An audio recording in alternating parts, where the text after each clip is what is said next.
ನನ್ನ ಹೆಸರು ಸದಾನಂದ್ ಬಸವಂತಪ್ಪ ಮರಬದು. ನಮ್ಮೂರು ಕಂಪ್ಲಿಕಪ್ಪ. ನಾವು ಇವತ್ತು ಗಂಜಿಗಟ್ಟಿ ಗ್ರಾಮದಲ್ಲಿ ಒಬ್ಬ ರೈತರು ಭತ್ತದ ಗದ್ದೆಯಲ್ಲಿ ಅಜೋಲವನ್ನು ಬಿಟ್ಟಿದ್ದಾರೆ. ಆ ವಿಷಯ ಕುರಿತು ಇಲ್ಲಿ ಅವರ ಬಗ್ಗೆ ಸಂದರ್ಶನ ಮಾಡಲು ಬಂದಿದ್ದೇವೆ.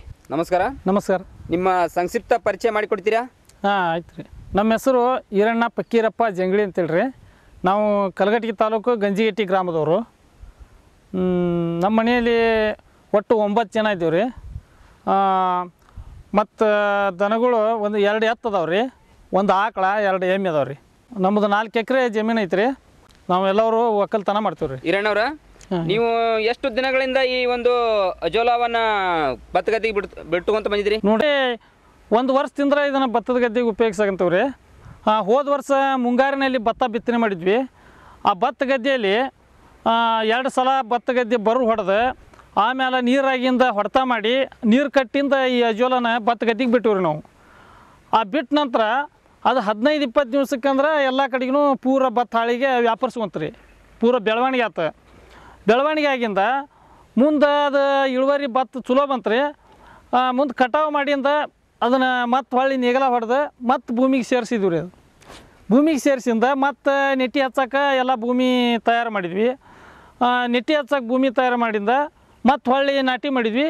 ನಾಟಿ ಮಾಡಿ ಮತ್ತು ಇದನ್ನು ಅಜೋಲದ್ದು ನಮ್ಗೆ ಇದು ಭಾಳ ಅನುಕೂಲ ಐತಿ ಅಂತೇಳಿ ಮತ್ತು ಹೊಳ್ಳಿ ನಾವು ಈಗ ನಾಟಿ ಒಳಗೆ ಬಿಟ್ಟೇವೆ ರೀ.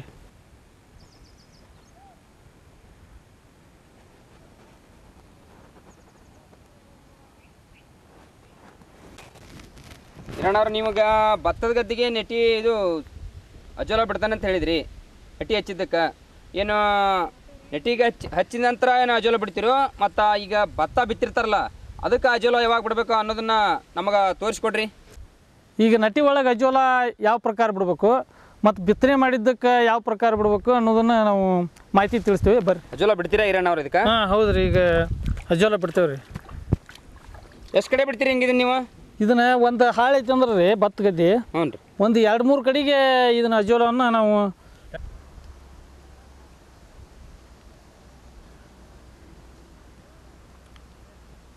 ಈ ಪ್ರಕಾರ ನೋಡ್ರಿ ಅಜೋಲವನ್ನು ನೀರಿನೊಳಗೆ ಒಂದು 2-3 ಕಡೆಗೆ ಬಿಡ್ಬೇಕು ರೀ. ಈ ಪ್ರಕಾರ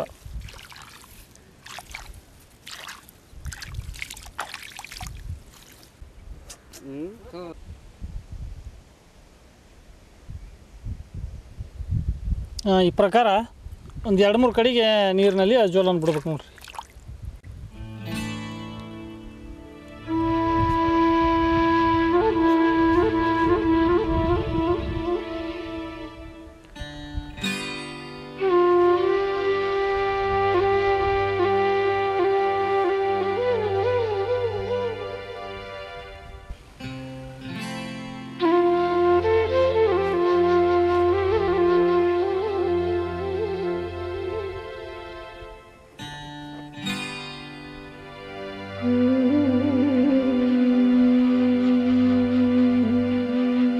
ನಾಟಿ ಮಾಡಿದ ಹೊಲದಲ್ಲಿ ಬಿಟ್ಟಿದ್ವಲ್ಲ ರೀ, 15-20 ದಿವಸ ಆಯ್ತು ರೀ.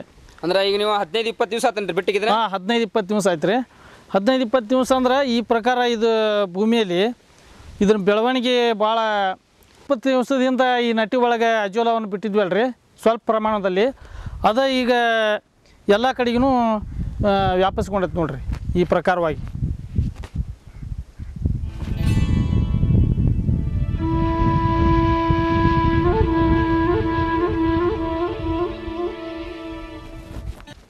ನಮಗೆ ಇವು ನೆಟ್ಟಿ ಹಚ್ಚೋದ್ರಲ್ಲಿ ಅಜೋಲ ಬಿಡೋದನ್ನು ಯಾವ ರೀತಿ ಬಿಡಬೇಕು ಮತ್ತು ಭತ್ತ ಬಿತ್ತೋದ್ರಲ್ಲಿ ಯಾವ ರೀತಿ ಅಜೋಲ ಬಿಡಬೇಕು ಅನ್ನೋದನ್ನು ತೋರಿಸ್ಕೊಟ್ರಿ.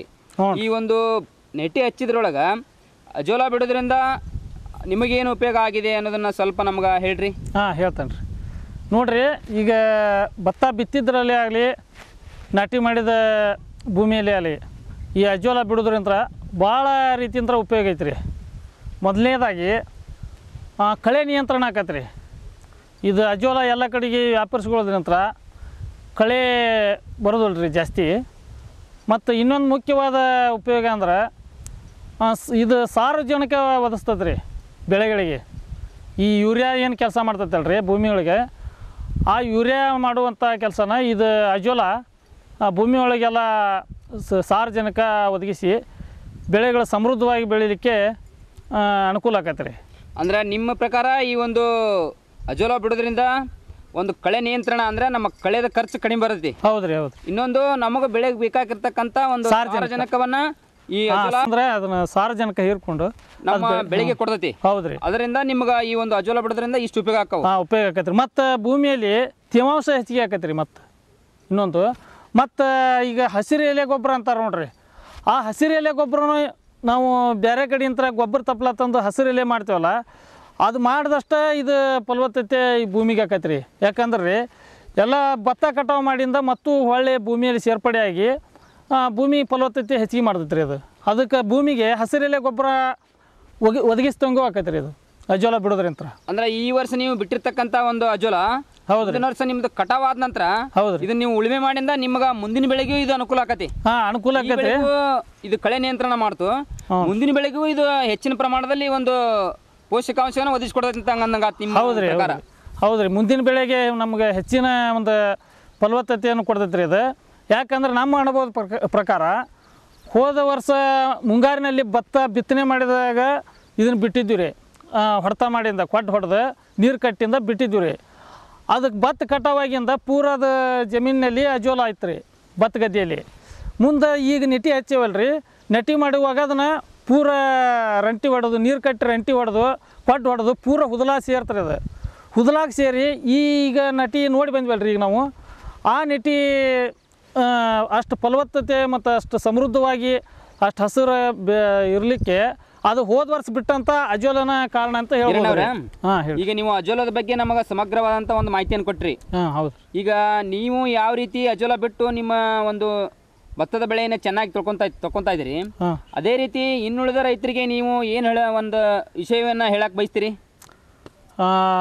ನಾವು ಹೇಳೋದು ಏನಂದ್ರೆ ರೀ, ಎಲ್ಲ ರೈತರು ಈ ಭತ್ತ ಗದ್ದೆಯಲ್ಲಿ ಈ ಅಜೋಲವನ್ನು ಸ್ವಲ್ಪ ಪ್ರಮಾಣದಲ್ಲಿ ಮೊದಲಿಗೆ ಸ್ವಲ್ಪ ಪ್ರಮಾಣದಲ್ಲಿ ಬಿಟ್ಟರೆ ಅದು ಎಲ್ಲ ಕಡೆಗೂ ವ್ಯಾಪರಿಸಿಕೊಂಡು ಹೆಚ್ಚಿನ ಪ್ರಮಾಣದಲ್ಲಿ ಬೆಳವಣಿಗೆ ಆಗ್ತೈತೆ ರೀ. ಬೆಳವಣಿಗೆ ಕಳೆ ನಿಯಂತ್ರಣ ಆಗಿ ಕಳೆ ಖರ್ಚು ಕಡಿಮೆ ಬರ್ತೈತೆ ರೀ. ಮತ್ತು ಯೂರಿಯಾವನ್ನು ನಾವು ಏನು ಸಿಂಪರಣೆ ಮಾಡ್ತೀವಲ್ಲ ಬೆಳೆಗಳಿಗೆ, ಆ ಯೂರಿಯಾವನ್ನು ಮಾರ್ಕೆಟ್ಲಿಂದ ಕೊಂಡು ತಂದು ಹಾಕೋದು ತಪ್ತೈತೆ ರೀ. ಅದು ಯೂರಿಯಾ ಅಂಶ ಇದರ ಸಾರಜನಕ ಅಂಶ ಇರೋದ್ರಿಂದ ಬೆಳೆ ಫಲವತ್ತಾಗಿ ಬೆಳಿತೈತೆ ರೀ. ಮತ್ತು ಮಣ್ಣಿನ ಫಲವತ್ತತೆಯೂ ಇದರ ಅಜೋಲಾ ಬಿಡೋದ್ರಿಂದ ಕಾಪಾಡ್ಬೋದು. ಆದ ಕಾರಣ ಎಲ್ಲ ರೈತರು ಈ ಅಜೋಲವನ್ನು ಭತ್ತ ಗದ್ದೆಯಲ್ಲಿ ಬಿಟ್ಟು ಹೆಚ್ಚಿನ ಒಂದು ಲಾಭ ಅಂತ ತಗೋಬೇಕಂತ ಕೇಳ್ಕೊಂಡ್ರೆ. ಇಲ್ಲಿವರೆಗೆ ನೀವು ನಮಗೆ ಈ ಒಂದು ನೆಟ್ಟಿ ಹಚ್ಚಿದ್ರಲ್ಲಿ ಮತ್ತು ಭತ್ತ ಬಿತ್ತೋದ್ರಲ್ಲಿ ಅಜೋಲಾ ಬಿಡೋದ್ರನ್ನ ತೋರಿಸ್ಕೊಟ್ಟು ಇನ್ನುಳಿದ ರೈತರಿಗೂ ನೀವು ಈ ಒಂದು ಅಜೋಲಾ ಬಿಡೋದ್ರಿಂದ ಒಂದು ಕಳೆ ನಿಯಂತ್ರಣ ಮತ್ತು ಬೆಳೆಗೆ ಬೇಕಾಗಿರ್ತಕ್ಕಂಥ ಸಾರಜನಕವನ್ನು ಈ ಒಂದು ಅಜೋಲಾ ಒದಗಿಸ್ತೈತೆ ಅಂದ್ರೆ, ಅದೇ ಒಂದು ಉದ್ದೇಶ ಇಟ್ಕೊಂಡು ಪ್ರತಿಯೊಬ್ಬ ರೈತರು ಈ ಒಂದು ಅಜೋಲವನ್ನು ತಮ್ಮ ಗದ್ದೆಯಲ್ಲಿ ಬಿಟ್ಕೊಂಡು ತಮಗೆ ಬೇಕಾಗಂಥ ಒಂದು ಗೊಬ್ಬರವನ್ನು ರೆಡಿ ಮಾಡಿಕೊಂಡು ಎಲ್ಲ ರೈತರು ಒಂದು ಈ ಹೆಚ್ಚಿನ ಪ್ರಮಾಣದಲ್ಲಿ ಒಂದು ಈ ಭತ್ತ ಹಚ್ಚೋದ್ರಲ್ಲಿ ಇಳುವರಿಯನ್ನು ಕಡಿಮೆ ಖರ್ಚಿನಲ್ಲಿ ತಕ್ಕೊಂಡು ನಿಮ್ಮ ಹಾಗೆ ಎಲ್ಲರೂ ಬೆಳ್ಕೊಂಡು ಮುಂದೆ ಬರಲಿ ಅನ್ನೋ ಒಂದು ಏನು ವಿಷಯನ ನಮಗೆ ತಿಳಿಸ್ಕೊಟ್ಟಿದ್ರಿ. ಆ ಉದ್ದೇಶ ಇಟ್ಕೊಂಡು ನಿಮಗೆ ಇವತ್ತು ಡಿಜಿಟಲ್ ಗ್ರೀನ್ ಹಾಗೂ ಬೈಪ್ ಸಂಸ್ಥೆ ವತಿಯಿಂದ ನಿಮಗೆ ತುಂಬ ಹೃದಯದ ಧನ್ಯವಾದಗಳು ಹೇಳ್ತಾ ಇದ್ದೀವಿ. ಧನ್ಯವಾದಗಳು.